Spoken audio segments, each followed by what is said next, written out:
سلام يا لعيبة، كيفكم؟ شو اخباركم؟ ان شاء الله كلكم واحد عم تحضروا هذا فيديو جديد من الصراع الاسباني مع الكابتن باسل الشعار. طولنا عليكم من زمان ما نزلنا لكم، ولكن ظروف حكمتنا. كيفك كابتن باسل؟ شو اخبارك؟ جاهز اليوم ان شاء الله؟ الحمد لله، طبعا جاهز جدا جدا جدا.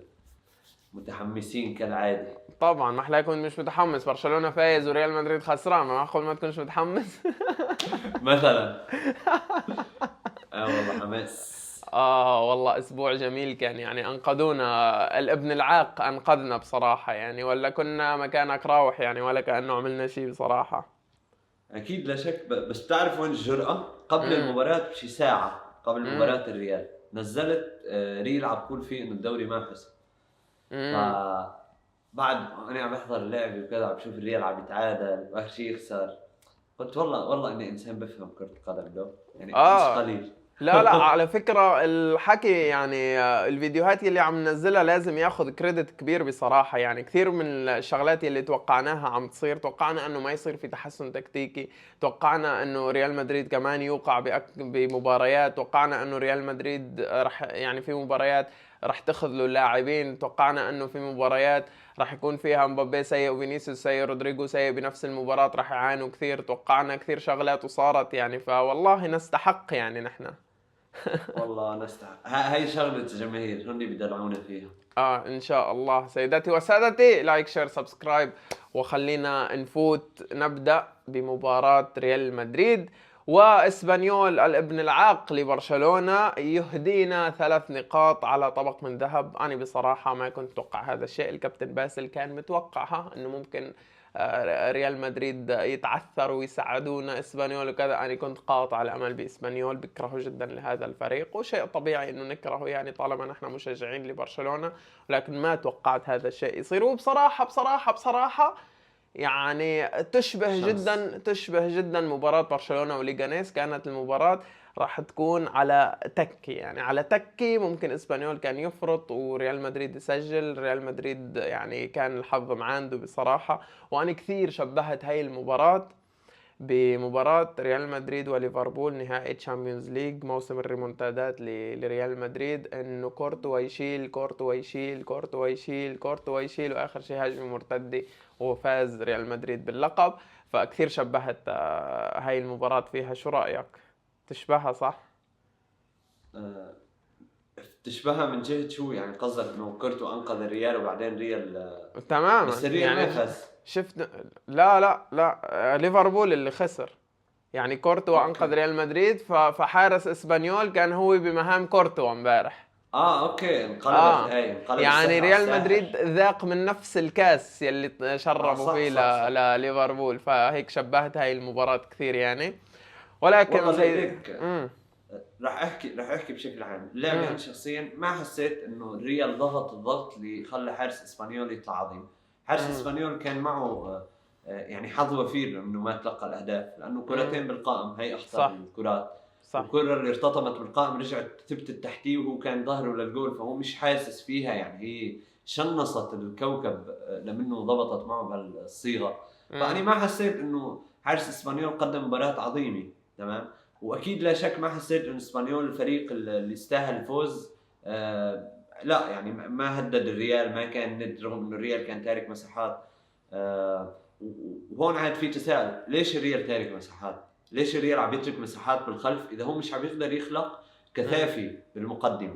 يعني انت لا عندك دفاع ولا قادر تخلق كثافي، والشيء بسبب الشيء اللي عم يتكرر دائما بريال مدريد اللي هو نقص الحركيه. لاعبين واقفين بمكانهم، لاعبين ما عم يفتحوا لبعض مسارات تمرير، ما عم بياخذوا ويستلموا ويسلموا. اللاعب اللي عم يراوغ ما في خيارات معه. اذا في امم لاعب، اذا فينيسيوس حاول يراوغ نحن بنتفرج عليه ونسقف له، ما امم بنفتح معه. مبابي نفس الفكره. اي لاعب عم يراوغ طلع على باقي اللاعبين، لاعب اثنين ماكسيموم عم يحكوا والباقي واقف عم يتفرج. هل هي كره القدم؟ ما كنا بنلعب تنس ولعبه فرديه وخلص. امم بس حكيناها. كثير دلع كثير دلع. واكيد الريال ما بيستحق يخسر، بس كمان ما بيستحق يفوز. يعني ما عمل شيء بيستحق عليه نقول الريال والله طلع من المباراة ما كان محظوظ. امم اوكي في كرتين بالقائم، بس هاي يعني لعبة ريال مدريد كرتين بالقائم. اي شيء ثاني لا. اتفق معك 100%. وفي شغله يعني هي بنفس الوقت قويه بالنسبه لريال مدريد، يعني ايجابيه عند ريال مدريد، هي فرديات اللاعبين، وبنفس الوقت لازم تستغل بشكل افضل من هيك. يعني مثل ما شفنا امام بلد الوليد يلي فاد ريال مدريد، اوكي فرديات، ولكن خلقوا من هاي الفرديات ثنائيات، مثل مثلا الشيء الكيمستري اللي كانت موجوده بين بيلينغهام ومبابي بهذيك المباراه امام بلد الوليد، اثرت، هي اللي سجلت الثلاث اهداف. امام سالزبورغ، بيلينغهام ورودريجو، اثرت، اوكي هي فرديات ولكن خلقوا منها ثنائيات. اما بمباراه امام اسبانيول كانت فرديات مبالغ فيها جدا، بيلينغهام بده يسجل، رودريجو بده يسجل، مبابي بده يسجل، فينيسيوس بده يسجل. مباراة سيئة جدا لفينيسيوس، مباراة سيئة جدا. يعني مبابي حتى كان أحسن من فينيسيوس بكثير، كان مباشر على المرمى أكثر. رودريجو عم يعني حركته لهذا اللاعب مش طبيعية، شو حلو بصراحة، يعني جدا جدا خبيث بالمراوغة. حاسس هيك لمسته على الكرة هي أجمل لمسة كرة بصفوف ريال مدريد، يعني رايق هادي حباب هيك، ولكن لازم كان يخلق ثنائية مع حدا، ولكن قلة المؤامنة فيه قلة الإيمان فيه لرودريجو خلت إنه رودريجو ياخذ المباريات هاي الأخيرة اللي شفناها، 4 مباريات لرودريجو تألق فيهم. كان ماخذ العاتق على حاله كثير، يعني ما كان عم يحاول لحاله، ما كان عم يحاول يعني يمشي مع الفريق، كان عم يحاول يطغى على الفريق، وهذا الشيء ممكن يعكس سلبيا بالمستقبل. أسوأ مباراة لبيلينغهام، تشاوميني كالعادة سيء، أنشيلوتي من سيء لأسوأ، ولا أي تدخل صحيح. ويعني بصراحة وريال مدريد ما زال هذا الفريق الكسول يلي يعني آمن بحاله بطريقة جدا غريبة، انه يلا بدنا نفوز. عطوا الامان، انت كنت عم تحكي ليش تارك هاي المساحات بالخلف، لانه عطوا الامان لاسبانيول، وامنوا بحالهم كثير انه خلص نحن هاجمين اسبانيول ما عم يمسك الكرة، فخلص خلينا نفوت كلنا، نترك انا مش المساحات وإلا ما زعلان نسجل هدف. انا مش زعلان ليش تارك مساحات، انا زعلان ليش تارك مساحات ومش خالق كثافي. يعني لا مساحات مسكره ولا كثافه هجوميه، يعني كثافه فعاله اقصد، لانه احنا مش غايتنا نتواجد 5 لاعبين بمكان معين ما عم نعمل شيء. كرة القدم بالاساس عشو يعني عشو مبنيه على التحرك، تمام ولا لا؟ يعني كرة القدم مش مبنيه على تحركات اللاعبين دفاعيا وهجوميا. طبعا مع الكرة وبدون الكرة. اذا اللاعب واقف لشو اسمك لاعب ما كرة راح قدم؟ تستفيد منه من اي شيء. اذا عندي 11 لاعب بالملعب، اذا عندي 11 لاعب بالملعب عم يحرك منهم 2 أو 3، لشو اسمه كرة قدم؟ صحيح. لهيك عم قل لك فريق كسول كبير. جدا يعني بصراحة. اكثر لاعب زعجني بصراحة بالمباراة بيلينغهام، بده يسدد وبده يعمل لحاله وبده يسوي، واكثر لاعب عم يتذمر كان بالمباراة وعم يتناقش مع الحكم انه شو باك، يعني شو صاير لك انت بالنهاية لاعب خط وسط. انت حتى لو انشيلوتي بده اياك تسجل اهداف، انت لازم تعرف انك انت لاعب خط وسط. انا لازم احرك الفريق، انا لازم ابني للفريق، انا لازم اصنع للفريق، هاي مهمتي الاساسيه. انا مش مهمتي الاساسيه تسجيل الاهداف واخذ حط الفريق على ظهري وانا اللي سجل له الهدف. اجى منك الهدف اهلا وسهلا، بس ما اجى منك الهدف هذا لا يعني انك انت تحاول تطغى على فينيسيوس ومبابي ورودريجو بتسجيل الاهداف. مش لازم عم قلنا يعني شوف، تعرف شو المزعج ببيلينغهام؟ يعني انت كلاعب وسط اعطيني ادوارك المتكامله كلاعب وسط، خرج لي الفريق من تحت الضغط، اعطيني تمريرات طويله، اعطيني بينيات، اعطيني كرات قطريه، اعطيني عرضيات، وبعدين سجل اهداف، بعدين تواجد مناطق خطره، بعدين فوت منطقه الجزاء، بس ما تقصر بادوارك الاساسيه، تمام؟ وتقوم بادوار مش إلك. والمؤسف انه انشيلوتي هو اللي دعمه على هاي الفكره، يعني هو غلطان وانشيلوتي عم يزيد تيمبلي لانه عم يدعم، فمزعج. وبالنسبه للتذمر، انا شخصيا كانسان بكره الانسان المتذمر، فما بالك لاعب كره قدم. كره القدم مبنيه على المحاوله، الانسان بده يحاول. هاللاعب اجت معه ما اجت، المدرب بقرر اذا تصرفه صح او مش صح، المدرب بقرر اذا رح اشركه او ما اشركه، المدرب بيتواصل معه. أنا مش شغلتي كزميل غير أدعمك، وغير إني غطي على أخطائك، وغير إني ساند وقدم كل ما لدي للفريق، مش غايتي على كل لقطة أتذمر. والمشكله بعض اللاعبين بيتذمروا على اي لقطه مش على لقطات محدده، وبيكون في فوقيه. يعني مثلا اللاعب اللي بيتذمرش عن مبابي، بيتذمر على فيران جارسيا. عرفت شو الفكره؟ ما بيتذمر على اللاعب اللي من مستواه، بيتذمر على اللاعبين اللي حاسسهم اقل منه. وهالشيء مزعج صراحه، يعني لا هو تعامل انساني ولا هو شيء بيفيد الفريق بشكل عام. في كمان شيء انا بكرهه جدا، وانا هاي مقولة بآمن فيها، يعني بين الثقة بالنفس والغرور شعرة. 100%. ريال مدريد لما فات على الشوط الثاني، من وجوه اللاعبين بتشوف الاستهتار، انه نحن ريال مدريد اوكي الشوط الاول انتم يا اسبانيول خلصتوها 0-0، ولكن نحن الشوط الثاني 100% رح نسجل، 100% رح نفوز، اني بيلينغهام، اني فينيسيوس، اني مبابي، اني رودريجو، نحن بدنا نفوز. عرفت كيف؟ شوف برشلونة اليوم مثلا كمثال، طلع الشوط الأول 0-0 بأداء سيء، وما يعني اتفاجأ بجرأة ألافيس، لأنه نحن لعبنا ألافيس على أرضهم، كان الشوط الأول انتهت المباراة، يعني برشلونة خلصها 3-0. فالشوط الثاني حسيت وجوه اللاعبين غضبانة، لا مش لازم يصير هيك، نحن لازم نفوت، لازم نعمل، لازم نسوي، ما عاد بدنا نهدر نقاط. اما لاعبين ريال مدريد هذا الايمان الزائد بالنفس انا بكرهه جدا، مش اي لاعب لازم يعمل هيك. ما بالك احيانا لاعب واحد بفشل الفريق كامل بغروره، فما بالك لما كل الفريق يفوت مغرور. كل الفريق كان مغرور، ما في ولا لاعب كان فايت. حتى مودريتش لما فات مثلا، اساسا انا بعرفش ليش نزل مودريتش، يعني مودريتش لما فات يعني شبح يعني، يلا بنزل بعمل اللي علي. عرفت كيف؟ لا ما بيصير هيك، ما بيصير. لازم اللاعب يكون عنده رغبة، لازم اللاعب يكون عنده شغف، لازم اللاعب يكون عنده حدة، لازم اللاعب يكون عنده جدية بالملعب. أنا كبحر، أنا جوا الملعب لما أعطي 100% بدي اللي حوالي كلهم يعطوا 100%. إذا بشوف واحد عطى أقل مني بنزعج، انه ليش انا عم بعطي 100% وانت لا. فما بالك لما كل اللاعبين يكونوا عم يعطوا 50% من مستواهم، هذا شيء جدا مزعج يعني. وبدي احكي شغله كمان عن كارلو انشيلوتي، وسلمك الحديث عن كارلو اذا عندك شيء. شبهته لكارلو انشيلوتي بهاي المباراة بفليك امام ختافي، انه نزل بفكرة واحدة وتابع عليها كل المباراة. ومع لاس بالماس نفس الشيء، كانت تغييرات طفيفة جدا لا تذكر ابدا، بس الفكرة هي وتبديل اللاعب مركز بمركز، وبدون خلق فكرة جديدة، وبدون خلق فوضى وهي الاشياء. شبهته فيها لفليك، ولكن الفرق بين فليك وانشيلوتي بهاي المباراة انه فليك على القليلة ببداية المباراة فات بفكرة معينة نلعب عليها وفشل، ولكن بضمن المباراة ما غير. اما انشيلوتي ما فات بفكرة، ولا حاول يصلحها، ولا حاول يغير، ولا حاول يعمل اي شيء بخص التدريب، بس عم يستنى يلا ايمت بدها ترتد الكرة من الحارس ويسجلها بيلينغهام، ايمت فالفيردي بده يسدد من برا ويسجل لي جول، ايمت فينيسيوس بده يرقص 3-4 ويسجل جول. هذا الشيء اللي عم يآمن فيه. ففشل، يعني فشل ذريع انشيلوتي بهاي المباراة. ونحن بنعرف كلنا انه التوفيق جزء من كرة القدم، يعني مش والله لو الكرة ما ارتطمت بالقائم مرتين كنا فزنا، ما فيش هيك شيء. توفيق جزء من كرة القدم لو سمحتوا، يعني خسرتوا راح منكم 3 نقاط، توفيق مش توفيق، قلة حظ مش قلة حظ.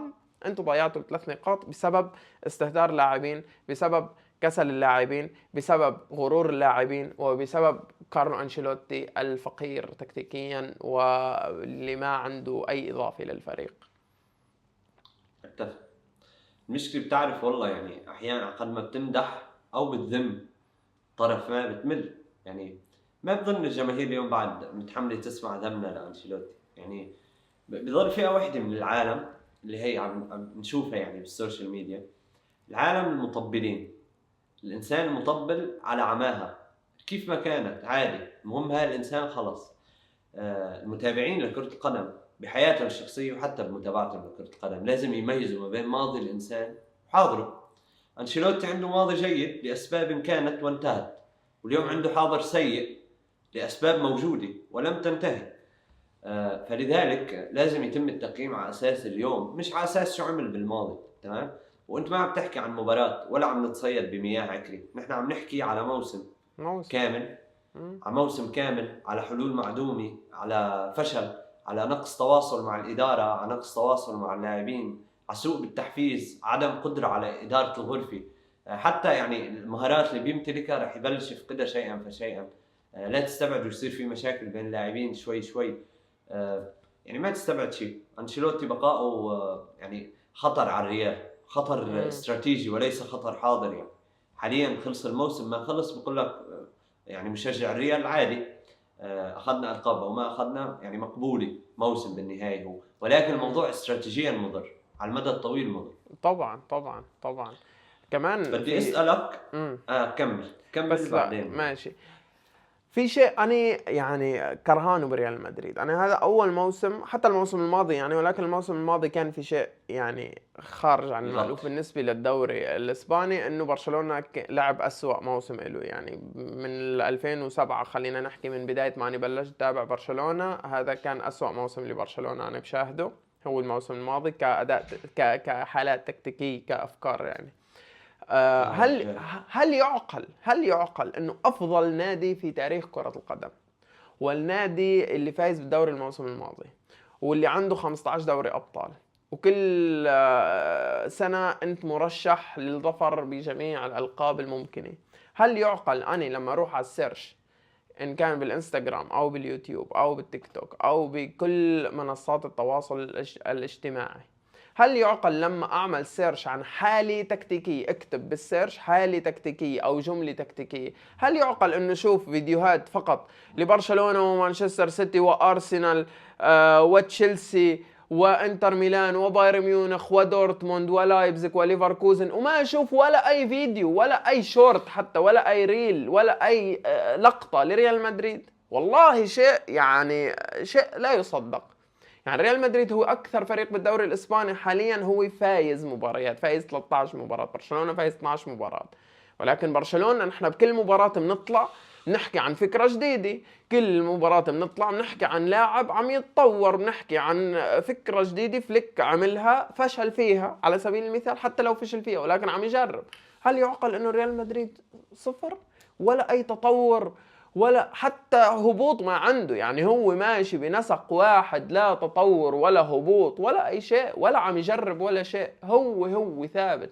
هذا شيء مزعج بصراحة. انا لو كنت مشجع لريال مدريد راح انجلط يعني. ما اغلب جماهير الريال من جلطه اصلا. بس نوهت لفكره والله، يعني هيك خلت ببالي شيء احكيه. العالم معتادي على المقارنه بين ريال مدريد وبرشلونه، ولكن المقارنه هي لا تصح حاليا بتاتا. نحن عم نحكي عن فريق له اكثر من سنه مع مدرب، مقابل فريق بسنته الاولى مع المدرب، فريق ادارته مستقره، فريق استقرار ادارته طبعا. متخبطه، فريق اقتصاديا ثابت وما هزته الكورونا وتوابعها، وفريق متهلهل اقتصاديا ما معه ياكل اللي هو برشلونه، فريق بلاعبين سوبر ستارز وكل سوق انتقالات بفوت وبيجيب نجم او اثنين، فريق عم بيجيب هرارة السوق، شو في بالسوق بواقي بيجيبهم، وبيخرج كم لاعب من المدرسه من عنده اطفال وبيلعب. هاي المقارنه لا تجوز اليوم، هاي المقارنه تجوز بعد سنتين او ثلاثه، نرجع نقارن برشلونه قوته وكيانه وادارته واقتصاديا وكذا وملعبه مع الريال وما الى هنالك. فهاي المقارنه اليوم ظالمه بحق برشلونه. لهيك شتان انشيلوتي، نحن عم نحكي عن مدرب يفترض بيعرف كل اللاعبين، بيعرف كل اجواء النادي بفتره ثانيه له اصلا بعد 3 مواسم بعد عودته الاخيره. ما لازم تكون هيك الامور، هي بوادر النهايه وليس بوادر استمراريه. صحيح. شو كنت بدك تسالني؟ بدي اسالك سؤالين فيك تجاوب فيهم، يعني واحد نتناقش او يعني تجاوب عليهم الاثنين. فالفيردي ارتكاز وهو عم يلعب اصلا، واثنين الريال مدريد بدون روديجر. اول شيء كفالفيردي ارتكاز صريح، انا بحس انه لا يصح، لانه طالما عندك ارتكاز صريح مش محورين مزدوجين، فانت بدك لاعب بمهام رودري حتى تقدر تبني مثلا، وانت عم تعاني بالبناء. ها واحد. اثنين، اذا ما بدك لاعب مثل رودري بدك لاعب مثل كاسيميرو، ففالفيردي بعيد كل البعد عن كاسيميرو. وفالفيردي لا ننسى انه عنده نزعة هجومية لن يتخلى عنها، ولا فالفيردي سيتخلى عنها، ولا أي مدرب سيأتي لريال مدريد سيتخلى عن نزعة فالفيردي الهجومية. تمام. فلعبوا ارتكاز صريح وقدامه يعني أنت قصدك لعب كاسيميرو ارتكاز صريح وقدامه لاعبين صح، مثل بوسكيتس انيستا تشافي مثلا. قصدك فالفيردي؟ اي فالفيردي صح. انت هيك صح قصدك. ارتكاز، لا ارتكاز انا سريع. هلا هو اكيد في مباريات راح يبدع فيها، مثل مثلا ضد الفرق المتديلة الترتيب وهيك، هو كواليتي اعلى منهم بكثير. ولكن بمباريات قوية مثلا تجي ضد مانشستر سيتي على سبيل المثال، حتى لو مانشستر سيتي سيء وبالع 5 اليوم، تجي تلعب بفالفيردي كارتكاز صريح، او ضد برشلونة بخط الوسط المدمر تبع برشلونة تجي تلعب فالفيردي ارتكاز صريح وتستغني عن مهامه الهجومية. إذا ما بدك تستغني عن مهامه الهجومية فأنت خسرت مركز جدا حساس بأرض الملعب. فما بعتقد إنه خيار سليم. ما بعرف شو بس رأيك. للتنويه قبل الانتقال للنقطة الثانية، أنا مش مع الموضوع، ولكن بآخر لعبتين عم بشوف بكثير لقطات وبأغلب اللقطات فالفيردي عم يقوم بأدوار لاعب الارتكاز، يعني مش كأدوار تقنية، بينما هي كتواجد، مركز تواجد. تمام. أنا بس أنت طبعا آخر ضد الموضوع. مباراتين أمام مين أنت لعبت؟ بس ما حتى ذلك، يعني حتى على الأساس شوف يعني ماني لهيك عم قول لاعب لك، أنت لما الارتكاز. تخسر، أنت إذا بتخسر معركة النص ولاعب الارتكاز تبعك ما عنده الفكر الكامل عن لاعب الارتكاز، أنت رح تخسر معركة النص 100%. بس يعني هذا صح. قصدي. بس أصلا واصلا فالفيردي يعني ما بيمتلك المقومات ليكون لاعب ارتكاز. ليش؟ يعني لاعبين الارتكاز بشكل عام بيكونوا احد نوعين او مزيج ما بين نوعين، اللي هو يا اما دستروير، انسان تماما. اي هجمه بيحاول يقتلها بقطع مسارات تمرير، بتدخلات، بخشونه، بتزحلق، ايا كان. او بيكون لاعب الباني اللي هو بس غايته يضبط رتم المباراه، يخرج تماما. الفريق من تحت الضغط اثناء البناء. بيكون له كثير ادوار اغلبها هجوميه، ودفاعيا بتلاقيه عم يسكر مسارات تمرير على قده دفاعيا، ما يعني مش مميز بادوار دفاعيه. ففالفيردي ما بحسه لا هو يمين كثير ولا هو يسار، يعني هو عنده ادوار دفاعيه ولكنه مش كازيميرو، وقادر يطلع الكره ولكن مش بطريقه لعب الارتكاز، بل يعني بطريقه لعب البوكس تو بوكس. وعلى سيره البوكس تو بوكس، انا متمني يجي مدرب ويستخدم فالفيردي كبوكس تو بوكس. انا ما شفت ادواره كلاعب بوكس تو بوكس ابدا. ما في، ممنوع حدا يجي يقول لا لعب بوكس تو بوكس. لعب كثير ادوار ولكنه مش بوكس تو بوكس. بوكس تو بوكس غير هيك كليا. اوف شو ممكن يطلع من فالفيردي اذا لاعب بوكس تو بوكس، ويلي يعني والله بيطلع منه اداءات مرعبه. طبعا. فهسه خبرنا عاد شو تخيلاتك عن الريال بدون روديجر؟ من روديجر والله سيعاني ريال مدريد يعني، واجا بالوقت الغلط يعني. نحن بنعرف نقطة القوة اللي كانت عند ريال مدريد امام مانشستر سيتي هي تخفيف او تقليل حدة ايرلينغ هالاند، وكان مستلم هاي المهمة روديجر. فهل روديجر هو مزيج بين اللاعب الخشن والخبرة، فما بالك انت هسه بدك تشاوميني لا يصلح انه يلعب مان تو مان ابدا. راول اسينسيو انت ممكن تلعبه مان تو مان ولكن راح تكون مخاطرة جدا لانه لا يمتلك الخبرة ولكن يمتلك الخشونة. ولكن هل امام ايرلينغ هالاند انت فقط تحتاج للخشونة؟ لا انت أكيد تحتاج للخبرة زائد الخشونة زائد الوعي التكتيكي الكافي يعني التنبؤ بحركة هالاند. أنا ما عم بحكي فقط هون عن هالاند مجرد مثال. أنت رح تلعب مباريات في عندهم مهاجمين أذكياء جدا وممكن يكونوا أذكياء أكثر من إيرلينغ هالاند، فأنت ما فيك تلعب مان تو مان عليهم. وريال مدريد يعني نحن دائما بنحكي إنه خط الدفاع كله بجهة وروديجر بجهة أخرى. روديجر أعلى منهم كلهم، أعلى من شاوميني، أعلى من راول اسينسيو، أعلى من فران غارسيا، أعلى من مندي، أعلى من فاسكيز. يعني ركيزة أساسية كان بصراحة روديجر. والإصابة يعني نوع هذا الإصابة بصراحة مرعب يعني، مش إصابة لحظية، يعني إصابة مزمنة هاي ممكن تكون مثل الإصابة يلي بتصيب مندي بالحوض، عنده هشاشة بالحوض. فهذا الشيء ممكن يأثر على مستقبل روديجر بالكامل يعني ممكن حتى ريال مدريد يبلش من هلق يفكر بالتخلي عن روديجر في حال تكررت هاي الإصابة. والإصابة إذا انتبهت كانت على القدم مش المربوطة، هو رابط قدم والإصابة كانت بقدمه الأخرى، فهذا شيء لا يطمئن يعني. ممكن عم يقولوا ممكن يرجع ب20 يوم، وانا هيك توقعت يعني لما شفته خارج.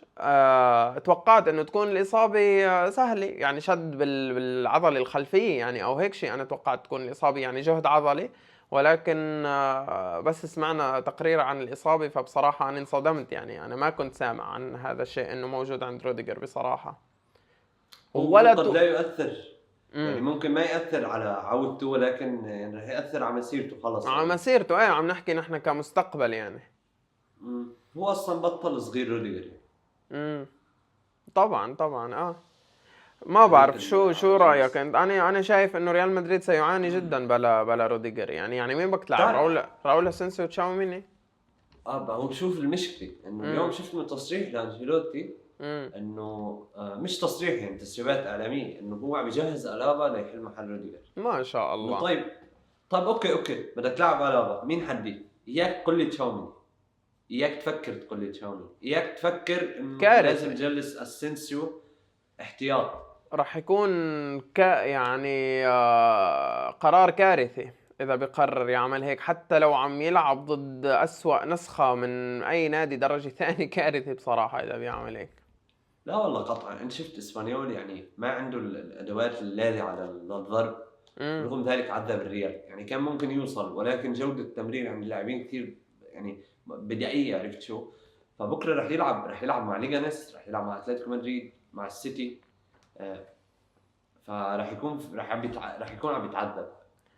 يعني هيك اسبانيول شوف. يعني اسبانيول اكل من برشلونة 5، صح؟ 5-1. صح صح. يعني الفريق مش بمستوى عالي يعني، او مش انه والله عم يقدم اداء رائع باخر 5 مباريات. لا فريق اقل من عادي يعني. هو يعني على رسميا على مراكز الهبوط.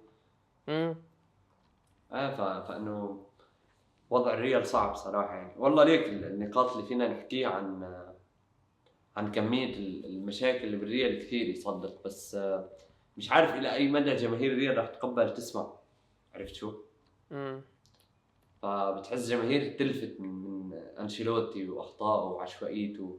لا بلشت يعني. كثير في اصدقاء عندي مشجعين لريال مدريد وما بيضيعوا ولا مباراة لريال مدريد. كل عم يقول لي ملينا وما بدي احضر المباراة وما ما بدي اشوف المباراة وما مش فارق معهم هذا الموسم ابدا يعني. وصدق ليك يعني بأسوأ فترات برشلونه، امم انا ما يعني يمكن بس فتره فالفيردي حسيت بهالاشياء. امم وكنت شوف اللعبات، يعني كنت على مؤاخذة اشوف ميسي، اشوف ميسي الشيء. تماما. بس بشكل عام يعني معثرين جماهير الريال حاليا، عم بيفوزوا او عم بيخسروا. في نوعيه من الجماهير، انا مش امم غايتي بس فوز، غايتي اشوف اداء. انا فريق كبير عم بلعب ضد فريق سيء، فريق بسيط. صح. ليش مني ما يكون جيد؟ ليش مني ما اكله؟ ليش ما افترسه؟ طيب اعطيني شغلي شفتها يعني، فكرة ممكن يبني عليها شوي للمستقبل. شفت شيء جديد مثلا عمله ريال مدريد، حتى لو شيء بسيط يعني. يعني ممكن يتفائلوا فيها شوي مثلا ريال مدريد. يعني شوف، في حال انشيلوتي كانت بنيته يعمل هالشيء او لا، ولكنه في شيء جيد عم ينشاف باللعبات الاخيره، وخاصه اللعبات اللي عم يشارك فيها فيران غارسيا، بحكم انه فاسكيز على اليمين دائما موجود، بس عم يتقدم الاظهره. امم هالشيء عم يسمح للمهاجمين للاجنحه يكونوا انسايدر، يدخلوا لنصف المساحه النصفيه، تمام. فهالشيء عم يخلق امم كثافه، لانه عم يكون في مثلث ما بين ظهير وبيلينغهام والجناح اللي هو رودريجو او فينيسيوس او ابراهيم دياز على حسب مين عم يلعب. فهالشيء بس عم يتم استغلاله، من هون عم تكمن الخطوره، لان يا اما عم يصير في تبادل وتقاطع بين راس الحربي والجناح، يا اما عم يكون في لاعب الوسط عم يزيد او الجناح عم يكون في فتح مساحات. يعني هون عم تتولد خطوره الريال، ولكن مش عم نشوف هالشيء عم يتكرر. واذا تكرر ظاهريا فما بتشوف حركيه كافيه لتخلق الزعزعه. فهالامر يعني امم اذا منتبه له، اذا انشيلوتي ناوي يطور، فهو قطعا مفيد يعني. والله اعتقد هذا الشيء محط صدفي يعني.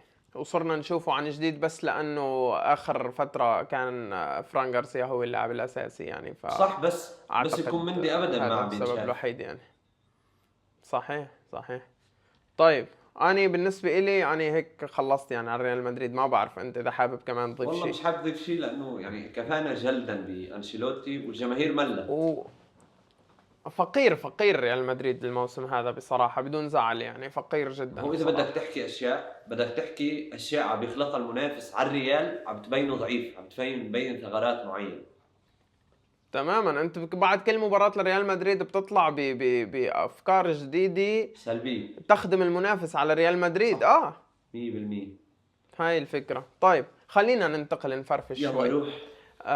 ننتقل لبرشلونة والافيس. هذا هو بالنسبة إلي الفوز بطعم الفوز. تماما. أنا هيك سميت. حبيت العنوان. لأنه والله شوف يعني هذا الموسم أنا فرحت جدا على مباراة الكلاسيكو الأولى، مباراة الكلاسيكو الثاني، مباراة بايرن ميونخ.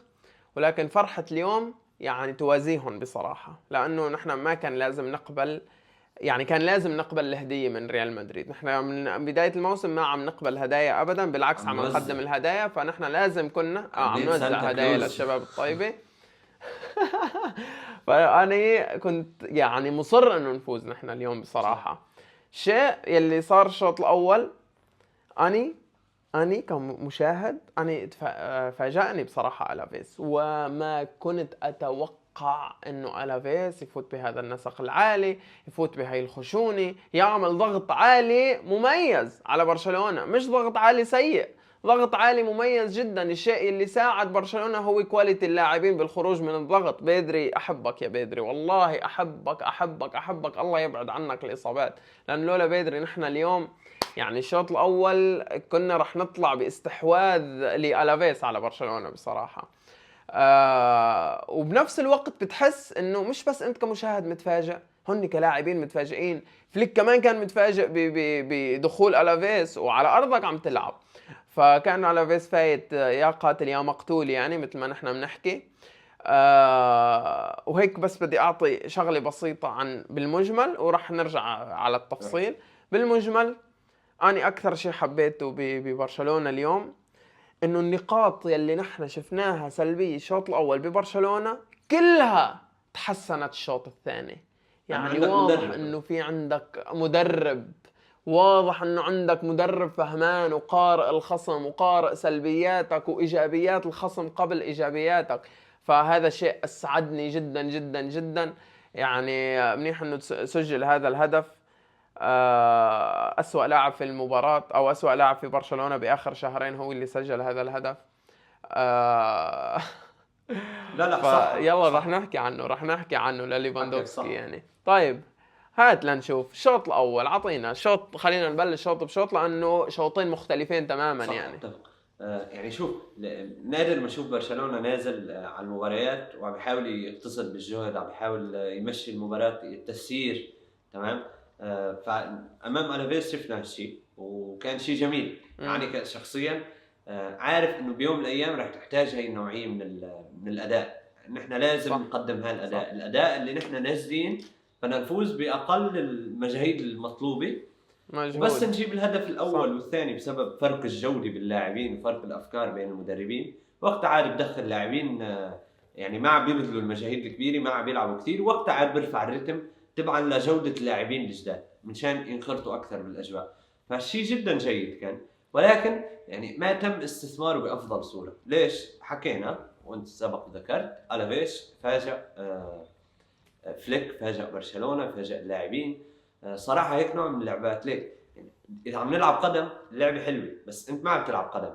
وكره القدم جماليتها باستمراريتها، يعني انت تضلك عم تدور طابه، تضلك عم تلعب هجمه رايحه هجمه جاي، مش تكسير الرتم. صح. تكسير الرتم امتى بتستخدمه؟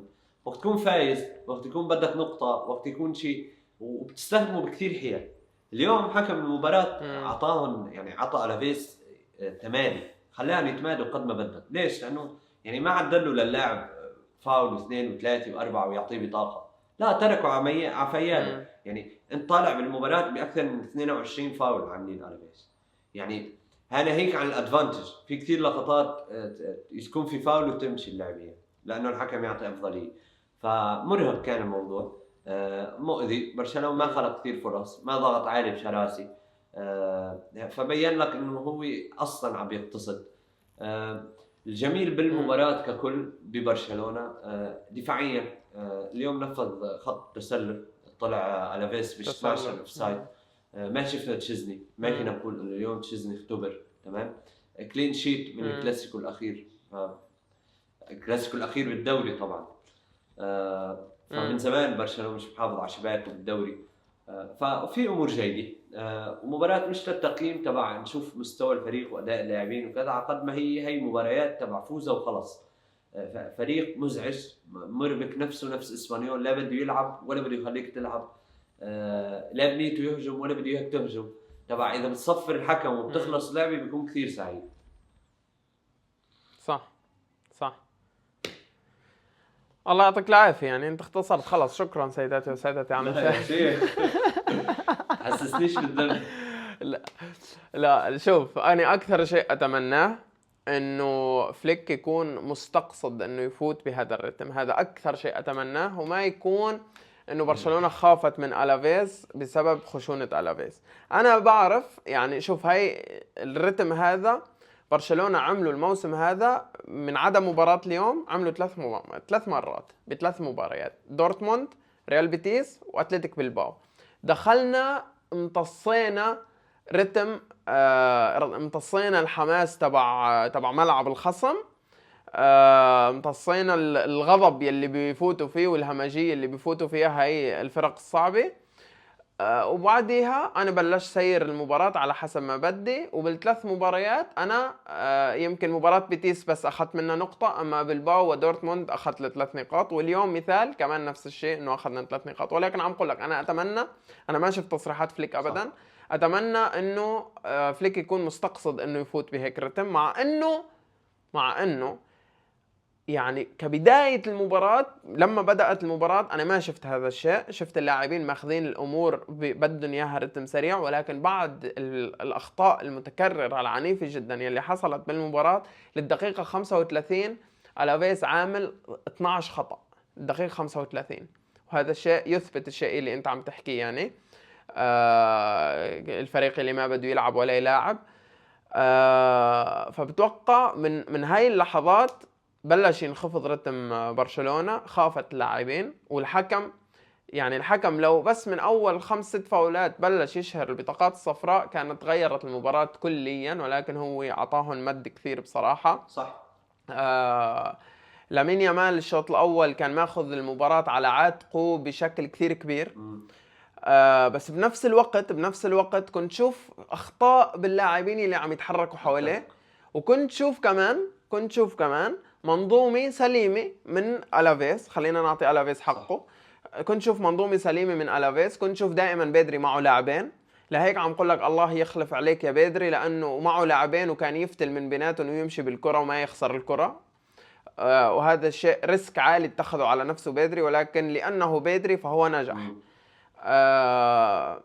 فحسيت انه لا، بسبب ألافيز برشلونة طلع بشكل سيء الشوط الاول. برشلونة مثل ما قلنا تفاجأ جدا بألافيز، ما كان متوقع المباراة تكون على هذا الرتم. يعني انا بأرضك فايز عليك 3، فاني هون شو بدي اعمل فيك؟ بدي دقك 7 مثل فالنسيا مثلا على سبيل المثال. فهو تفاجأ بالخشونة، تفاجأ بالتنظيم السليم، تفاجأ بالضغط العالي.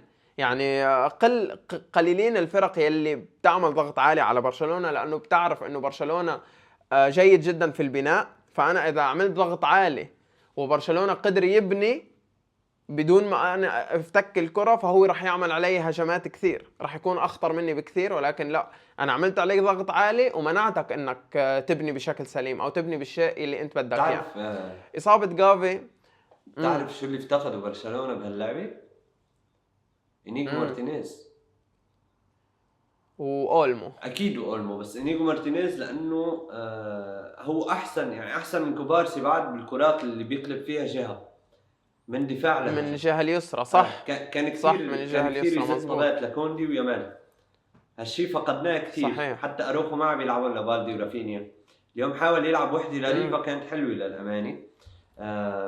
بس يعني ما اكتملت. فيك تكمل لان عندي عده نقاط يعني بما يخص جافي. تمام. لا أنا بس بدي أحكي إنه خروج جافي أثر كثير سلبا على برشلونة الشوط الأول.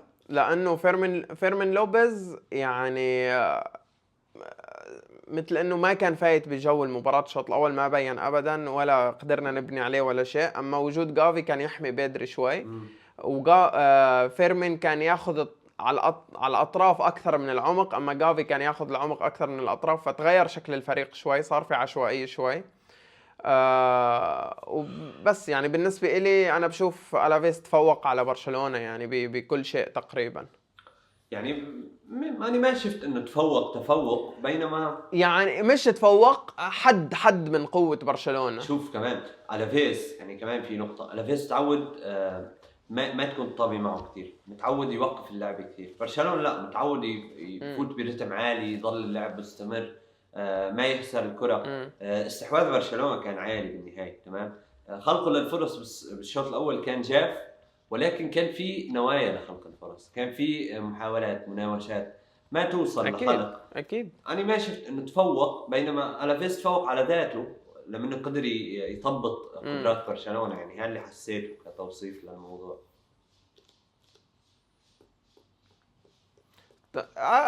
أكيد ما تفوق على برشلونة يعني كبرشلونة، ولكن تفوق بأنه يحد من خطورته، يعني هذا الشيء اللي بقصده أكيد. يعني. ولكن يعني برافو ألافيس، شوط أول جميل جدا ورجولي يعني بصراحة. وحلال عليهم يعني، شوف لأقول لك شغلة، حلال عليهم إذا بدهم يكسروا رتم المباراة وبدهم يطلعوا بنقطة، وهن شايفين إنه هذا الحل الأنسب، إنه أنا أعمل أخطاء حتى أكسر رتم المباراة وأطلع بنقطة، فحلال عليهم. ليش؟ هي ضريبة الفريق القوي، هي ضريبة مانشستر سيتي بعزه. كانت كل الفرق تواجهه ببلوك دفاعي، بلو بلوك دفاعي. فهي ضريبة الفريق المتوهج، هي ضريبة الفريق اللي عنده أقوى خط هجوم، هي ضريبة الفريق الأفضل في العالم حاليا يعني. مع الناس بتقول لك برشلونة، ناس بتقول لك ليفربول، أنا بالنسبة لي بشوف برشلونة أحسن من ليفربول يعني.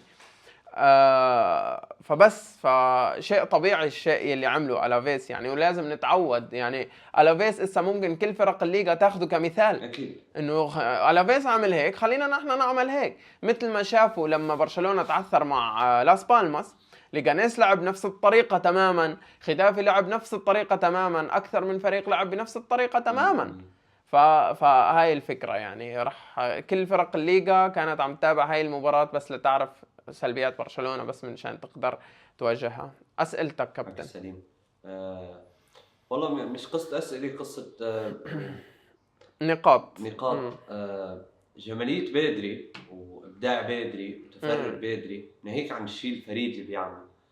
أجمل ما في بيدري هو إنه هو ما بيغلط، يعني رسميا لاعب ما بيغلط، والإنسان اللي ما بيغلط إنسان بيكون رائع، واللاعب اللي ما بيغلط لاعب بيكون محبوب جدا. فما بالك إذا هاللاعب ما بيغلط وبيقدم حلول مبتكرة، محبوب جدا وجميل وفنان، ولمسته على الكرة فريدي، وتخريج الباص من اجره مميز. فصراحة يعني بيدري بوتر ساحر كرة القدم والله. يغرد وحيدا بخط الوسط هذا الموسم بصراحة، يغرد وسيطا بخط وسط الكوكب. ما في لاعب عم يقدمه بيدري لفريقه، ما في لاعبين بتقدموا مباريات، بس بيدري بأسوأ مباريات برشلونة كان ممتاز، كان هو الحل. صح. شوف مثلا بدي أعطيك مثال، جرافنبرغ مع ليفربول خيالي هذا الموسم، خيالي. أخطاء قليلة جدا جدا لا تذكر وغير مؤثرة أساسا. الأخطاء اللي بيعملها ممكن خطأ بالتمرير بالثلث الأخير ويكون أساسا ريسكي باس، يعني لو مر ممكن يكون جول. هي الأخطاء فقط اللي بيقترفها جرافنبرغ، ولكن مع هذا وكله مش لاعب خلاق. صح. فبيدري هو نفس الشيء عم يعمله، زائد انه هو لاعب خلاق، ولاعب هو ان ما كان جزء من الحل فهو الحل باكمله. فبصراحة رائع وخارق. اليوم كنت ناطر يعني بدري، يعني أنا من وقت شفت اللعبة هيك ترتيبها من أول 10 دقائق، يعني من وقت انصاب اللاعب هو جافي وكذا، وبعد ما رجعنا أنا عارف اللعبة هي حلتها بدري هو راح يحلها. كان في تمريرة على وشك كانت توصل لفيرمين لوبيز أول ما نزل، كانت راح تصله، وبعدين هو حلها من خلال الكرة اللي سقطها لامين يامال شاطر منه إجا الجول. فبدري جد كذاب يعني اسلوبه باللعب جدا غريب الاطوار، لا يعني ما بتحسه رح يعمل الشيء اللي رح يعمله، بيفاجئك. صح هادئ جدا، هادئ بيراوغ جدا. بأبطأ طريقة، بيلعب الباص بأروق طريقة، تمام. بيركض. سلو موشن حتى ركضه بتحسوش راكض بسرعة، ولكن بتلاقيه مجاري اللاعب. انه كيف يا اخي كيف؟ صح هل انت مهكرنا ولا ايه؟ صح اتفق. بدي اسالك سؤال، انا هذا الشيء فرحان منه جدا. بدي اعطيك اسماء لاعبين، وانت قل لي هل هو متحسن عن الموسم الماضي او متراجع. تمام. نبدا طبعا باستثناء ليفاندوفسكي، لانه ليفاندوفسكي الموسم الماضي بدايه الموسم قدم هذا الاداء، والنص الثاني نسي الكره تماما. يعني نفس الشيء هذا الموسم عم يصير. ما بعرف هو حكم العمر، هو هيك عقليته هذا اللاعب، يعطيك نص موسم اول جيد ونص موسم ثاني سيء. ما بعرف بصراحه، ولا هيك ما راح اذكره لليفا. نمشي. بالدي متحسن. انيجو مارتينيز متفجر. اروخو يعني راجع من الاصابه جديد، ولكن انا شايفه متحسن بصراحه، يعني بكثير امور. اروق تماما. كوندي متحسن كثير تكتيكيا على وجه الخصوص. تماما. بدري بدنيا. فيران توريس متحسن. يعني حتى لو انه سيء هو، ولكن متحسن عن الموسم الماضي قصدي. اذا بننتبه اكيد كل لاعبين برشلونه بتحسن. حتى تشيزني اول مباراه لعبها للمباراه اليوم هو متحسن، خير الله متحسن كثير. قطع. والله تعرف بحر يعني بطلت التعليق يا فليك بصراحه. ما في لاعب ببرشلونه متراجع مستواه يا رجل. ليك لاي درجه فليك غيرني. لا رح اقول لك بس مثال واحد. انا انسان بحب انعث لتوريس بلعب دورتموند. كان عم يسجل جول وانا عم بحتفل وسبه. صح وانا كمان. يعني انا ما بحبه، بس اليوم تخيل انه انا بعقلي عم بقول لي انه خلي لازم فيران توريس ينزل. خلي توريس ينزل. وكان يا حبذا لو بدل ليفا، يعني يا حبذا لو بدل ليفا. في شيء عجبني بفليك، وهذا بيميز المدرب الكبير واللي اللاعبين بيثقوا فيه والجماهير بيثقوا فيه والاداره بتثق فيه، عن المدرب متذبذب اللي ما بيقدر يكون واضح وصريح مع اللاعبين، شخصيته شوي هيك غير واضحه. فليك عم بيقدر يخلي اللاعب يكون مرتاح. اليوم بلعبه الافيس طالع اروخ تمام، وانا مقتنع البطاقه الصفراء قد تكون سبب، ولكن مش هي السبب الرئيسي. قادر فليك يقول له للاعب انت اليوم مستحيل تكون السبب الرئيسي. انت خصائصك ما بتفيدني اليوم، فقعد على الدكه خليني انزل شخص يفيد الفريق. انت يا غابي اليوم ما رح تلعب لانه لوبز افيد لي. بدري اليوم انت صح ما تقوم بهي الاشياء، لا بدي اياك تعمل بس هي الاشياء، لا تبهرني، اعمل لي بس هدول. هاي الثقه عم تشوف نتيجتها على ارض الملعب. فصراحه يعني رائع هالتواصل بين المدرب وبين اللاعبين. ولهيك بتشوف المدرب اللي شخصيته قويه وقادر يلم اللاعبين حواليه، واللاعبين بيحبوه والجمهور بيحبوه وكذا، هو المدرب الوحيد اللي بينجح. بس المدرب يصير يفقد ثقه الجماهير، اللاعبين، الاداره، خلص انسى، بيودع. لانه التغذيه للمدرب نتائجه وشعور اللاعبين بالامان، شعور الاداره بالثقه، شعور الجماهير بالرغبه بالاستمراريه والعطاء والصبر على المدرب لما يبني الفكره اللي براسه. فيعني فليك عم بيبدع وعم بيمتع بالشيء اللي عم يعمله. صحيح والله يشكر بصراحه جدا. يعني نحن فيديوهاتنا تقريبا بين الساعه والساعه وربع، نحن فينا نعمل ساعه وربع فقط عم نحكي فيها عن فليك والشيء اللي عمله ببرشلونه. يعني وين كنا وين صرنا. انا شخصيا مش ذاكر مدرب اجى عمل هالاثر. يعني رغم انه مثلا تخل راح تشيلسي اخذ الابطال، بس ما كان هيك التاثير. يعني ما كان مش لهالدرجه. لا كان تشيلسي بهالسوء ولا وصل لهالمستوى. يا عيني عليك تماما. حتى في ناس عم تقارن مين احسن، سلوت ولا فليك. يا جماعه سلوت اجى على فريق من بعد يورجن كلوب، اجى على فريق في 4 أو 5 سوبر ستارز صح عم تتقاتل عليهم العالم. اجى على فريق في لاعبين بالون دور، فان دايك، صلاح، أرنولد.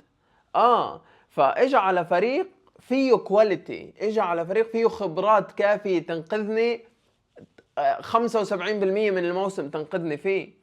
صح. ولكن الشيء اللي عم يعمله فليك بظل الإصابات، بظل الأشياء الاقتصادية، بظل الأعمار، بظل قلة الخبرات، الشيء اللي عم يعمله شيء استثنائي بصراحة. جدا أتفق استثنائي. معك 100%. انا متشوق شوف التطور لوين رح يوصل، متشوق شوف فليك بعد سوق انتقالات، متشوق شوف كثير شغلات صراحه. خذها مني وهي نزلها على الانستغرام. اوكي. أوروبا غير جاهزة لما سيفعله فليك بهم بهذا الفريق ببرشلونة. اوه المستر بحر يصرح بعنف، تصريح عنيف من المستر بحر. ما في خالصين، هاي علموها. والله لتفوق عليك جماهير الكوكب. طيب، خلصنا من الشوط الأول والمفاجأة اللي عملها ألافيس، وجينا للشوط الثاني. برشلونة مستمتع، حتى المدافعين عم يستمتعوا كيف عم يدافعوا، حتى تشيزني عم يستنى المدافعين تغلط منشان هو يصلح لهم. بيدري عم يعني يراقص موتاه بنص الملعب. فيرمين لوبيز أخذ على الجو شوي، صار يراوغ 1-2 ويسلم باص. لامين يامال شيلك عن الاسيست اللي عمله، ممكن هو ما يكون مقصود، يعني ما بديش ادخل بالنيات، ولكن هو شايف الشيء اللي عمله لامين يامال، الحلول اللي عم يقدمها لامين يامال، الحدية اللي عند لامين يامال، اصراره على التسجيل، شيء بصراحة. الشوط الثاني حتى ديونج احلى مباراة لديونج. برافو ديونج، برافو يا ديونج كان ممتاز. يعني هاي النوع من المباريات اللي انت بحاجة ديونج فيها، واني لهيك ضد ديونج ببرشلونة، لانه مش بكل المباريات ديونج راح يفيدك. في نوع من مباريات قليلة جدا، ممكن تكون 5 مباريات بكل الموسم اللي انت بتحتاج لاعب مثل ديونج. اليوم اخراج كاسادو، دخول ديونج، فرقت الدنيا كلها مع برشلونة، وقدم أداء جيد الشوط الثاني، وممكن كان يزيد الغلي، ولكن مثل ما قلنا ألافيس كان ممتاز الشوط الأول. هذا لا يعطي أنه صار سيء جدا الشوط الثاني، لا، ظل ممتاز. ولكن برشلونة هو اللي تحسن، هو اللي قدر يفكك هاي الدفاعات بالكرات العرضية، بالكرات الطولية، بالتنوع، بالكرة الشمولية اللي لعب فيها برشلونة، يلي ما بتعرف أنت مين اللي بده يضربك، ما بتعرف القلق يعني من وين بده يجيك، مين بدك تمسك، مين بدك تراقب، مين ومين. ممكن كمان سوء ليفاندوفسكي هو شيء ايجابي لبرشلونة، انه المدافعين ينسوا شوي لليفاندوفسكي، فهذا شيء ممكن صب لصالح ليفاندوفسكي وخطف هذا الهدف. يعني بصراحة تمركز ليفاندوفسكي دخل صندوق نحن بنعرفه جيد، ولكن نحن بنعتب على اللمسة يلي ما بعد التمركز. انت مركز صح، شكرا لك، طيب تصرف صح. هي هاي المشكلة يعني. فالشوط الثاني بصراحة أنا شفته يعني خليني بديش بالغ، خليني أقول من 8-9/10 لبرشلونة. بصراحة أمتعني جدا وحبيت جدا، ومثل ما قلت هذا هو فوز بطعم الفوز. كنت جدا مبسوط على صافرة الحكم النهائي. صح اتفق. والله ليك يعني أنا شخصيا بحس فليك يعني يصلح يكون رفيقي. ليش؟ يعني أنا بين الشوطين يعني في أفكار الإنسان بفكر فيها باللاوعي، فنفس الأفكار تبع يعني أنا كمشجع كيف شايف هو شايف. وهذا لا يعني إنه نحن بنفهم أكثر من المدربين ولا شيء، بس يعني ما بعرف، في كثير مدربين بتحسهم بيختاروا خيارات غريبة عجيبة. طب ليش؟ أعطيني سبب واحد لأنك عملت هيك. فليك لا يا أخي، فليك واضح. طب الحل هيك، خلصت. فالتغييرات دائما بنلاحظ برشلونة يعني إذا كان منيح بيكون كمان منيح بالشوط الثاني، بس إذا كان سيء بيرفع رتم، إذا كان معدوم بيلاقي حل ما بالشوط الثاني. دائما المدرب له لمسته بالتبديل، له لمسته بين الشوطين، ما بيتأخر لما يجي فكرة ما. يعني أغلب المدربين بيقولوا لك ليش تبدل بين الشوطين، بدل تبديلين. يعني أنت فايت دقيقة 45 بدل تبديلين غير تبديل قابل اضطراري، فأنت مغير فكرة اللعبة كلها. فيعني ممتع اكيد. برشلونه الشوط الثاني كليا اختلف، سرع الريتم، صار ينوع يمين يسار هجمات، حاول يضرب بالعمق بشكل متكرر، وبعدين يلهي بالعمق، بعدين يطلع على الاطراف، بعدين يقلب جهات. كثير صار تغيير جذري جدا بالشوط الثاني. وكانت نتيجته انه اجى الهدف وما قدر برشلونه يضغط ويرص على الجرح تبع على فيس يعني. بس بالنهايه رسميا هيك لعبات خلص تخلص وصلى الله وبارك. مش كل لعبه لازم يفوز برشلونه برقم كبير، لازم يتعلم أربعة يفوز وخمسة 1-0. لازم يتعمد صح. لازم. والكلين شيت اهم من الفوز بحد ذاته بالنسبه لي يعني. مهم كمان المنظومه الدفاعيه تتطور شوي. امم وعلى امل يعني رافينيا شوي متراجع مستواه ولو بعده معدله التهديفي والمساهمه جيد، ولكن متراجع. ليفا بعيد كل البعد عن ليفا يعني. حتى الفينش اللي جاب فيه الجول كان فيه مخاطره كبيره، لولا ما هو كان قريب بهالقدر يعني. كان تخيل هاي اللقطه طلعت برا الجول، فكان امر مؤسف. صح بدنا اياه يركز، بدنا اياه صح. يرجع. وبدنا فليك يكون عنده حلول بديله. يقدر يعرف امتى يستخدم ليفا وامتى ما يستخدمه، وبس يستخدمه يعرف كيف يستخدمه. لان برشلونه عم بيضغطوا عم بينخفض يعني 20 30% بوجود ليفا. فها امر سلبي يعني. لانه انت عم تغير كل فكره الفريق لانه ليفا موجود. فبدنا وجود ليفا يكون له مغزى اخر. انا عندي ليفا موجود، ما عم بضغط بالشكل المطلوب، عم بوظف لاعبين بشكل مختلف، ولكن ليفا عم يفيدني بهيك هيك هيك. فانا موافق بتحمل مخاطره وجود ليفا مقابل الفرصه البديله اللي عم بحصل عليها. امم تماما. شوف انا بدي يعني من طرفي رح انهي بسؤال وممكن نختلف عليه انا وياك. يلا نختلف. هل انت بعد تصريحات فليك من اجل بينيا وتشيزني، هل انت ما زلت مصر على بينيا؟ يعني يمكن نقول لا وتبهدل تمام، بس لا انا شخصيا ليك لا شك انه فليك له رؤيته، له سببه لفعل ذلك. وانا عم بحلل الموضوع رح احكيك يعني وجهه نظري هيك بس كتحليل، بعدين رح اعطيك وجهه نظري الشخصيه. اجى ببالي شغلتين. بينيا اوكي. يا اما مش منضبط وعنده امم مشاكل بالالتزام، وهالشيء بيعني لفليك. وما بتوقع، انا بحس بينيا يعني قد ما كان كبير راس مش رح يكبر راس بشكل مقصود يعمل مشاكل مع فليك.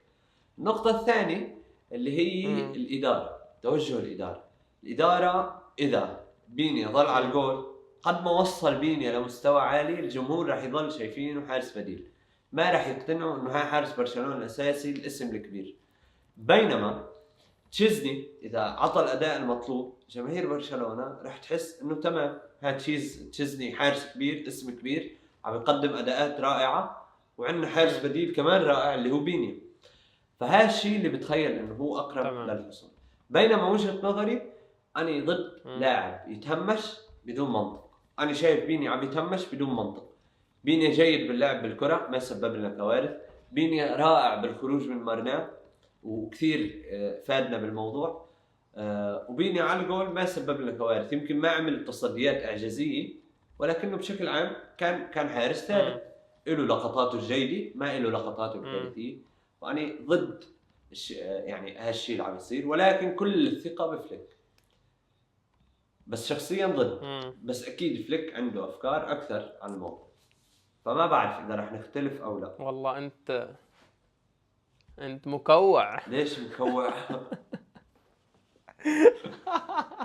لا شوف لا حكيك منطقي واني متبني هذا الحكي يعني، ولكن بختلف معك بشغله انه عم يتهمش بدون سبب، وانت بنفس الوقت قلت انه نحن ما بنعرف شو عم يصير انا قلت بالتدريبات. اني ضد.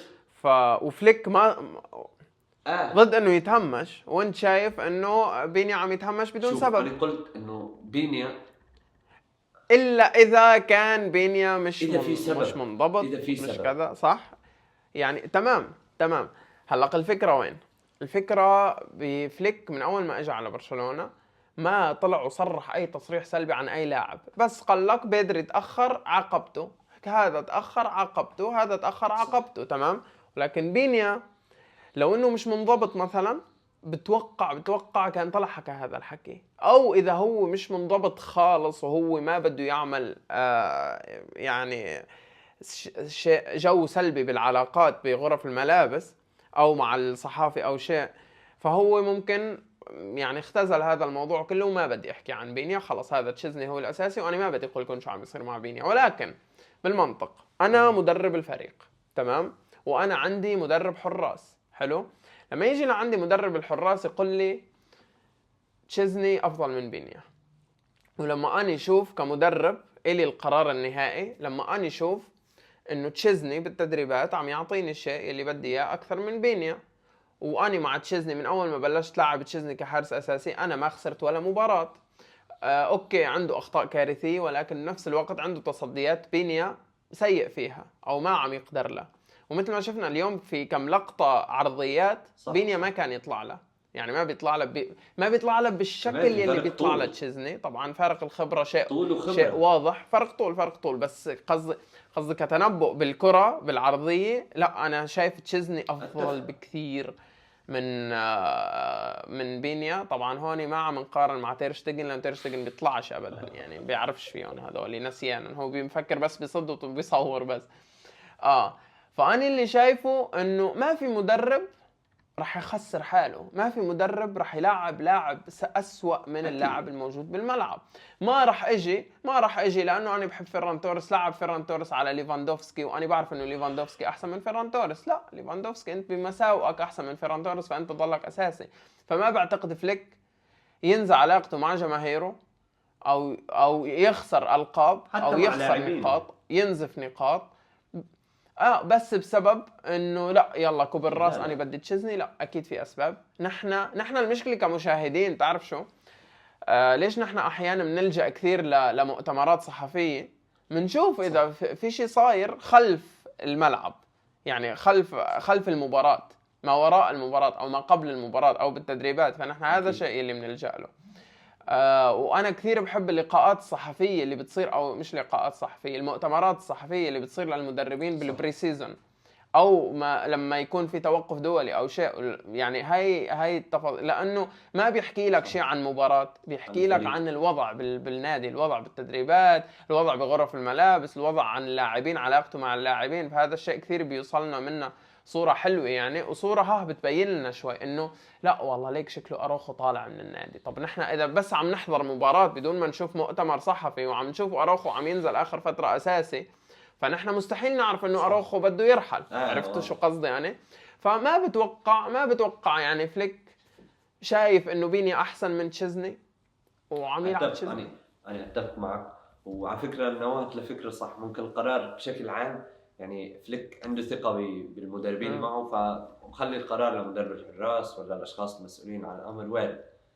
انا كل وارد هنالك وارد يعني جدا. بس الفكرة انه انا ما شفت تشيزني اعطاني ليفل احسن بكل شيء. يعني هو احسن بشغلات، بس كمان بيني احسن بشغلات. انا قصدي بالتهميش، يعني بالتهميش. طيب بقول لك شغلي انا كمان خايف منها، يعني انه تشيزني من اول مباراة لعبها لاخر مباراة لعبها هو ما تجرب بالشكل الكافي. بس شوف يعني كمان هي ممكن نحن يعني نسيانينا، بس ممكن تجي بنص نهائي دوري ابطال اوروبا. صح. يعطيك العافية. هي الخوف يعني على اشياء معينة. تشيزني حارس رائع، تمام، كحارس تقليدي خلينا نقول.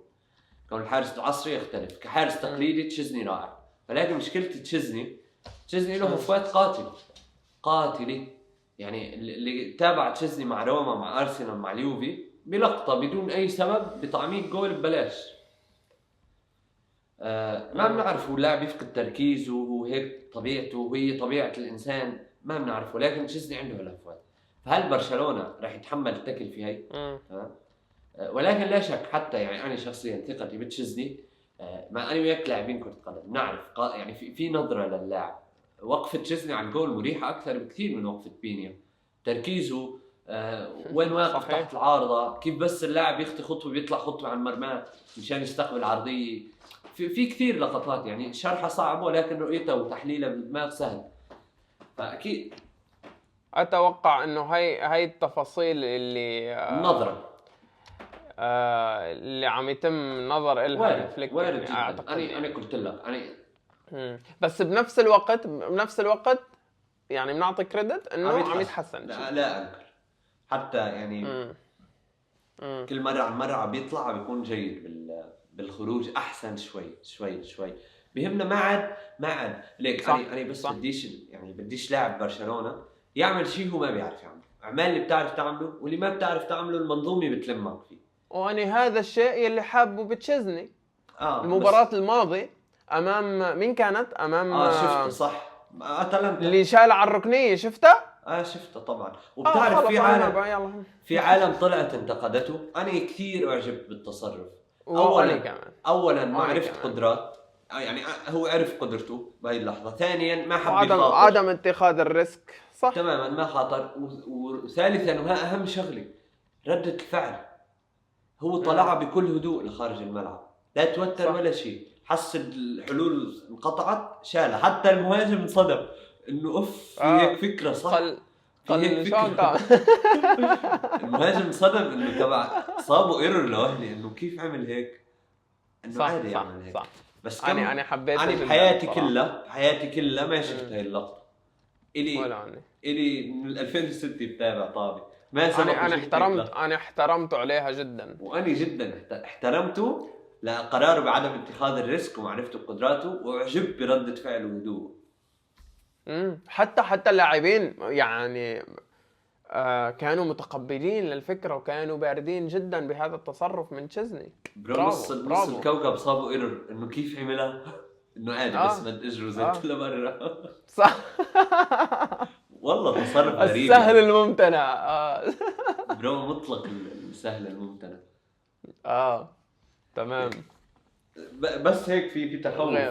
مش لازم يكون في حل ليفا خلص. يعني ليفا لازم يصير ينزل يلعب 60 دقيقة منيح يضل، مش منيح يطلع، ما يضل أكثر من هيك. أنا ضد نراهن 40 دقيقة على المهاجم لأنه هو مهاجم وإله ماضي. خلص أنت مش بيومك، حتى لو ممكن يجيب لي الهدف الأسطوري اللي ما في غيره بيجيبه. أنا بفضل ألعب بالمضمون. أنا مبسوط من شغلي بصراحة، اللي هي لأنه سوء ليفاندوفسكي هذا يعني سبيل أن نروح نتعاقد مع مهاجم. لازم هذا سبيل، لأنه لو ليفاندوفسكي كمل كل الموسم على ما هو عليه ونروح للموسم الجاي يخيش معنا ليفاندوفسكي فرح نتبهدل جد. عمره راح يصير 37 38 سنة. يعني لو سمحتوا لازم تفكروا ببديل واضح هذا الشيء. وهي رسائل يعني حلوة، منيح انه اجت على اجريها يعني، والمنيح انه عم نسجل. يعني هذا الحلو بالموضوع. نشوف اذا راح يجيبوا مهاجم، بس لازم والله لازم وبمواصفات ليفا. يعني عرفت كيف؟ يعني مش انه نجيب مهاجم غير نبلش نبني على شيء جديد، لا نجيب مهاجم قريب من ليفا بمواصفاته كطول ككنترول كتمركز حتى لو كان اكيد التهديف راح يكون اقل شوي. يعني انت مش قدرتك تجيب مهاجم احسن من ليفاندوفسكي ممكن والله يعني قدرتك، قصدي ماليا برو. بس شوف، ما هو انت لا تنسى ليفا اكثر اللاعبين بالليغا تضييعا للفرص بمعدل التهديفي هذا. انت وراك غزاره انتاج مرعبه. انت معك رافينيا، لامين يامال، معك بيدري، معك كاسادو، عندك اظهره بيلعبوا كرات بالعرض، في عندك صناع العاب محترمين. يعني مش ببلاش الموضوع. فانت عم تهدر فرص بالهبل. كنت نحن بنذكر لعبه اتلتيكو مدريد، اللعبات اللي بعديها كثير صار اهدار للفرص. حتى اللعبات اللي كنا نجيب فيها 5 و6 كنا نقول كثير في اهدار للفرص. فانت جيب مهاجم تمام راح يجيب احسن من معدل ليفا بعد. يعني شو كمية، يعني ليفا نحن بنعرفه لو انه ليفا بعزه بمستوى ما بيضيع كل هالكم. طبعا لا شك. فانت جيب مهاجم اقل من ليفا راح يسجل اللي بيسجله ليفا. ليش؟ لانه تركيزه اعلى، قدرته على العطاء اعلى، حركيته، في كثير عوامل. انا مش شايف معدل برشلونه الهجومي راح ينزل بخروج ليفا واستقطاب مهاجم بس بجوده يعني فوق المتوسطه. كمان انت ما راح تروح تجيب لي مهاجم يعني خوسيلو، مع احترامي الشديد، بس بدك تختار بروفايل معين ولاعب فينيشر. يعني هذا اللي عم بحكي، بدك هذا البروفايل بحد ذاته. يعني منشان تضلك مستمر، منشان ما تغير اسلوبك بناء على المهاجم. انا هيك قصدي يعني. فاهم عليك. يعني بظنش في كثير. يعني شوف، أسوأ شيء تجيب مهاجم مثل ليفا. ها أسوأ شيء ممكن، لأنه مهاجم مثل ليفا مش كثير بيلعب برا الصندوق، ما بيطلع على الأطراف، ما بيعرف يراوغ، بيعرفش يحمي طابته ويلعب باص. يعني اذا جبت مثل ليفا انت شايف اسوء خيار فعليا، فاي خيار بتجيبه متوقع يكون افضل، وفي منظومه تشيلك، في منظومه تشيلك يعني. وبعدنا عم نحكي يجي جيكوريس وراح نشوف برشلونه مؤذي بشع هجوميا. اوف، جوكريس، هالاند. والله هالاند بتعرف راح، في هالاند اسم، راح. بتعرف في اسم ببالي. من والله هو؟ ممكن تستغرب، بس أنا شايفه يعني ليش يلبق جدا حسيت حالي لبرشلونة. حذرت؟ مين؟ داروين نونيز. صح. والله والله صح. والله والله توقعت صح. مخك. والله فاجأتني اقسم لقطتك. بالله. انا حسيت اه لمعت هيك لان قلت معقول داروين. والله بحسه هيك بلباس برشلونة، بالاعلام تبع برشلونة، بعقليته. هو عقليته على فكرة حلوة، يعني هو ما بيستسلم. اه هذا ما الشيء انا كثير بحاجته، وعمره صغير، وانا شايفه مع ليفربول هو شخص غير محظوظ. غير محظوظ. عنده باول موسم اجا في عنده 18 كرة بالعارضة، يعني هدول لو سجلهم كان جاب هالاند بالهدافين، عرفت؟ صح. انا هاي النقطة بخاف منها، لانه انا بحب المهاجم الموفق. انا بكره جدا المهاجم المنحوس. في مهاجمين بتتمركز صح، بتعمل بتسوي ولكن امام الهدف بضيع. فانا متشائم من هاي النقطة، ولكن بحسه مع برشلونة راح يكون. بس ما بعرف كيف جبته قلت، والله ما بعرف. بتصدق ليش؟ لانه انا حابه كمان، يعني كمان خيار امم ببالي. ويمكن الجماهير تستغرب، بس تخيل انه انا ما عندي مشكله غامر بنونيز. وانا كمان، هي هي هاي الفكرة. مغامره، هي امم قمار، يا بتزبط يا لا. بس انا حاب اجربها. والله سلم وطبعا علي. والله عم بدها تسلم. عم بسلم. بدها مهاجم خلص لازم كفاها. خلص. هي يعني الرسائل موجودة من ليفاندوفسكي، جيبوا مهاجم الله يرضى عليكم، انا عم خلص. وجيبوا لنا انا مهاجم بلشت كبير. خلص. نحن لازم نحن من لازم. وقت سواريز ما عاد جبنا مهاجم، جبنا بريثوايت لا، وجبنا لوك ديونج وجبنا اوباميانج وهو عم يموت، جبنا فيتور روكي. وجبنا فيتور روكي وجبنا ليفا وهو عم يختم. يعني صح خلص صح. من ايام لا، سواريز بدأ ما بدأ عادش. بدأ بدنا خلص. مهاجم سوبر. لأنه برشلونة خلص بلش يفوت على الطريق الصحيح. بلش يفوت بالمشروع يلي رح يوصلنا للبعيد. بلش يستقر الفريق، وهي الألقاب بلشت تجي، النتائج بلشت تجي، الأداء بلش يرجع، القاعدة الجماهيرية رجعت تكبر، الإعلام البرشلوني بلش يتفائل. وفتت بقاعدة 1-1، فأنت ماشي على الطريق الصحيح والسليم. فيلا. تمام، بس هسه اي جيب لي مهاجم مهاجم. انت بترفع التليفون بتقول له بتيجي، بقول لك يلا. هذا برونو الحلو، هاي النقطة اللي رجعنا لها نحن. المهاجم هو على الطريق جاي على برشلونة بياخذ كرة ذهبية، بياخذ تماما. حذاء ذهبي، احسنت. بياخذ احسنت. بتشيتشي. صح. ما بيفكر فيها صح. المهاجم. هاي القصة بالنهاية اكيد. فريق عم يعمل لك كمية فرص لتقول بس تعال سجل، كلمة تجيك طابة حطها تمام. بالجول، تحطها في الجول يا رياض. هي رياض. هي تبع داروين نونيز يلي حكينا فيها، هي اقل من 100,000 مشاهدة على الانستغرام. راح ازعل منك بس لا. اها دير بالك.